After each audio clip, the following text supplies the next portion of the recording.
Hello and welcome to Clavy News Desk. We are reaching you live from Nigeria's capital city. I am Imefonu Kon. Family members of the victims of the wedding guest killing in Plateau State have expressed shock after the suspected killers were granted bail. Clavy News recalls that the State High Court sitting in Jos granted bail to the 20 suspects allegedly involved in the killing of 13 wedding guests. The victims of the tragic incident are members of the Ankwar Dambami community in Kudan local government area of Kaduna State. The victims were killed while traveling in an 18-seater bus to attend a wedding ceremony in Kwa community in Kwamban local government area of Plateau State. Reacting to the court judgment, Malam Abdullahi Balami, a close friend of the deceased groom's father, said the court's decision is worrisome and suggested foul play. The Minister of the Federal Capital Territory, Nyesom Wike, has inaugurated Lot 1 of the Buari Township Water Supply Project as part of effort to expand access to clean and safe drinking water in Abuja's satellite communities. Speaking at the flag-off ceremony in Abuja, Wike reiterated the President Bola Tinubu-led administration's commitment to providing clean water for all residents of the FCT. Clavy News correspondent has the details. According to Wike, President Tinubu has approved the immediate release of 50% of the contract sum for both the Buari and the upcoming Karo Water project to ensure their timely completion, assuring that both projects were scheduled for completion and inauguration during President Tinubu's third anniversary celebration in May 2026. The President had mandated that, yes, the contract for this ought to be 18 months, but we discussed with the contractors and pleaded with them that they have to do all it takes so that by the third year anniversary, Mr. President, will be able to commission these projects. And when the contractors assured us that they will try as much as they could if funds are made available. Based on that, Mr. President immediately approved the release of 50% of the total contract sum. Acting Executive Secretary, FCDA, Richard Dauda described the Buari Township Water Project as history in the making, emphasizing that the project was more than just laying pipes, but about improving the quality of life of families. The project provides the essential secondary and tertiary distribution network for effective supply of potable water to the teeming populace of Buari Township and the environs.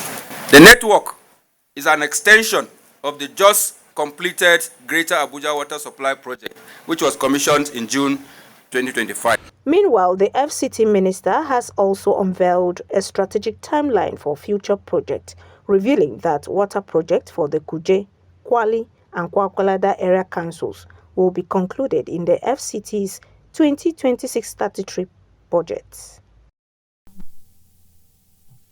In another development, new compliance report has revealed that major technology companies, including Google, Microsoft, and TikTok, have removed nearly 59 million pieces of content in an effort to comply with Nigeria's Code of Practice for Online Safety. The report also noted that more than 13.5 million accounts have been closed and over 754,000 user complaints have been registered. The report.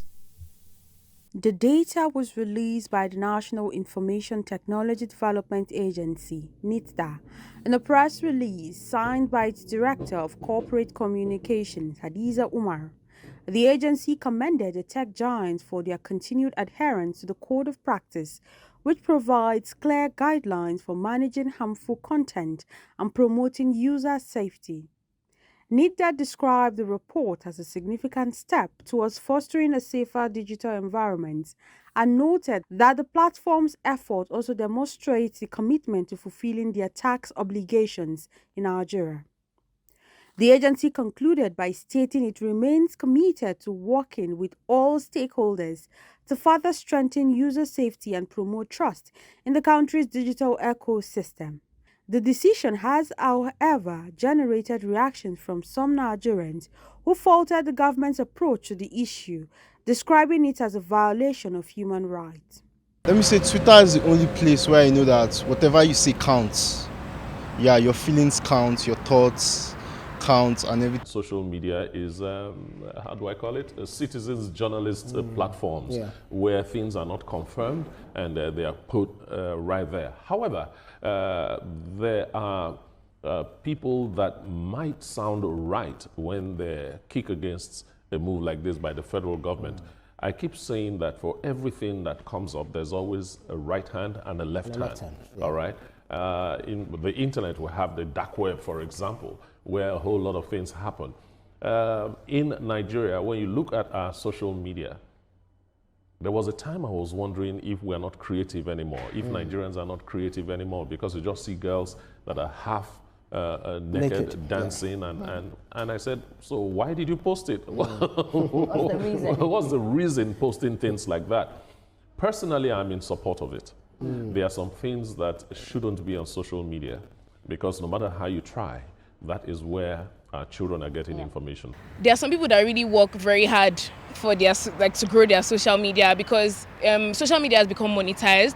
So people use social media. Some people work from home with social media. They get brand endorsements from social media. So I feel like them taking down some people's social media accounts isn't right, because that's some people's source of income. Some people may post like graphic content, maybe violence and everything, but to be honest, I feel like that there's some, should I say, social media now has AI they put in place to like detect these things. So to be honest, I feel like it's not really in their place to like do things like that, even if they have the power to. Nida said the figures demonstrate the platform's effort to protect users and remove harmful content in line with national laws. The agency reiterated that all online platforms operating in Nigeria must be locally registered, comply with tax requirements, and adhere to the code of practice. Florence Joshua reporting. Few weeks ago, some Ghanaians in a protest called for the deportation of Nigerians from their country, citing indecency and criminal activities as some of the reasons for this call. Today, the story has moved to South Africa, where Nigerians have been told to leave. Why?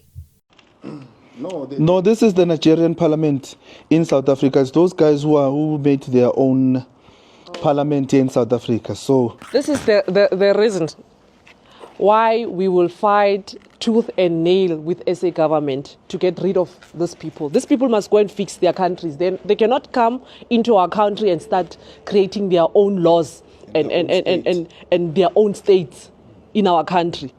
These are men that are supposed to be in Nigeria fighting Nigerian government there to ensure they get it right as a country. How is Africa going to unite when men like this, grown men like this, are running away from challenges? Strong-looking men. Yes. So we're going to end this madness. We're going to send all these people back home. They will be forced to build their countries screaming and kicking, whether they like it or not. And no living man will stop what we are doing. Africa must rise, and we will have to push it. For that to happen, we have to push in South Africa. We must deport each and every African in South Africa. Make sure that they go back to their respective countries to fix them. This madness must end. And when we were warning them, Uguti, we will deport them and send them back home empty-handed. It was not a joke. See, now this man used all his savings to build this thing. Now we are going to demolish it.